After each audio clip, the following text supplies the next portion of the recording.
Your mind isn't your ally.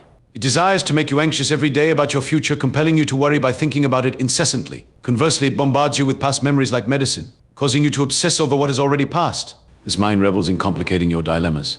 Research suggests that when presented with both positive and negative stimuli, the human brain tends to focus on the negative first.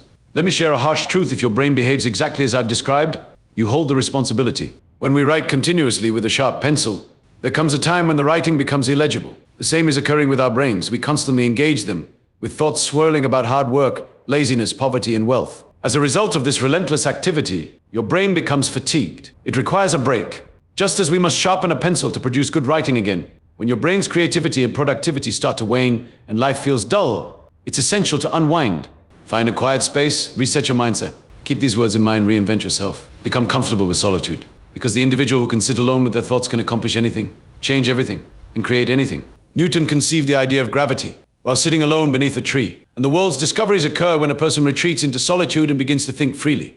That is when deep focus is cultivated. The mechanism for deep focus activates only when you embrace solitude and disengage from daydreaming. Daydreaming entails sitting anywhere, thinking about anything, without any actionable plan, only adding more chaos to our lives. Therefore, dedicate some days to solitude. Challenge yourself. Reflect inward. You'll discern what is practical, gaining clarity. Just 10 minutes each day, sit with yourself. Those who can't manage even that, who can't spare 10 minutes alone with their own thoughts, often find that their current life situation is unsatisfactory. They may be working in a job they dislike, aspiring for a career that lies elsewhere, and their inner selves yearn for more, yet the work they engage in fails to satisfy. That's why it is said, when you can't change the situation, sit alone and change yourself. If you cannot alter the conditions, then retreat into solitude and transform yourself. Silence the clamor of the outside world. Isolate yourself from distractions. Sit by a window alone and start to contemplate. Now pay close attention to what I'm saying here. The truth is, this mind is enamored with money, not passion. It's a reality that as long as you remain caught up in the world's hustle, you'll focus solely on the outcomes of your efforts, loving the results but not the work itself. When there is no affection for the work, laziness and fatigue creep in, and at times you may even seek to avoid it altogether. If you grasp what I'm conveying, you'll recall your daily routine. A person often fills their 24 hours with more tasks than necessary. I'll do this, I'll do that. I want this, I want to earn that. Consequently, the significant work that requires improvement suffers. The flow is disrupted, discipline wanes, and motivation becomes a constant necessity. Results falter, and quitting becomes appealing. New ideas emerge in the midst of it all. This is a sign of a weak mindset. What constitutes a weak mindset?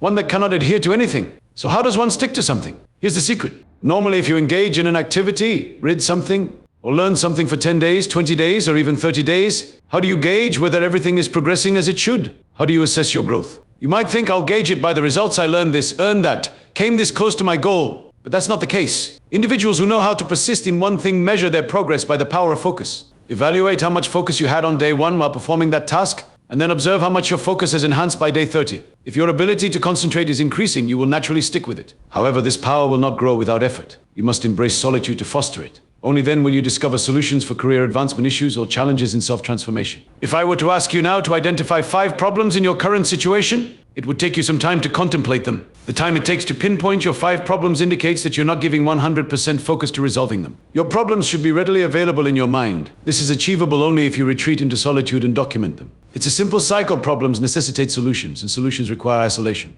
Isolation bestows analytical power upon you, allowing you to filter out negative thoughts and develop a fresh perspective. For instance, one thought may state, leaving my current job to pursue my passion is risky, while another asserts, if I continue investing time in this job without following my passion, that's an even greater risk. This process of filtering negative thoughts is what we refer to as cleansing the mind. If you aim to make the remaining months of 2024 remarkable, if you desire this year to be the best of your life, then embark on a 21-day challenge to cleanse your mind. For these 21 days, you'll only need 3 things: a pen, a notebook, and the solitude of 4 walls. Take the 21 days challenge and reinvent yourself. Thousands have embraced this challenge to alter their mindset. To change the mind, you first must transform yourself, change the world within you. Only then does the outside world undergo transformation. How do you undertake the challenge? Hold on. I'm about to reveal a fantastic method. Over these 21 days, you'll discover how to cultivate the best mindset, how to embrace risks, how to analyze each step necessary to reach your goals.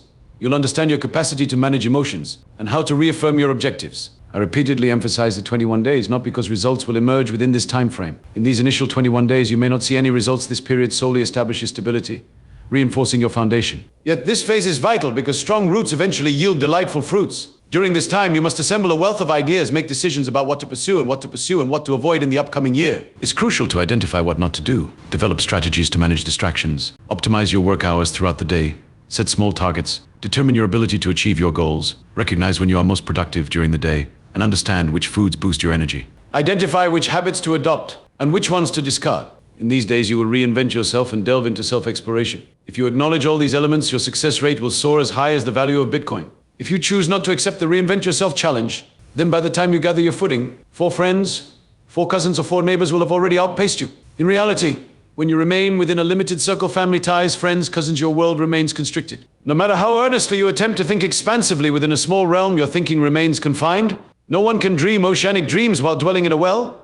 Breaking free from the small world mindset only occurs when you sever connections and begin to cultivate an I versus I mentality in solitude. That's when the real game of reinvention commences. That's when true solitude resonates, when you'll hear your inner voice, perceive the spark in your heart, feel pride in your hard work swell within you, experience confidence rise tall, and the clear path to your dreams will unfold. By now, you should have grasped that you need to embrace solitude and self-discovery. Now I'll guide you on how to reinvent yourself. Pay close attention to each point. Implement a smart strategy for your goals. Be precise, maintain a singular focus such as I want this and only this, that's all, nothing more.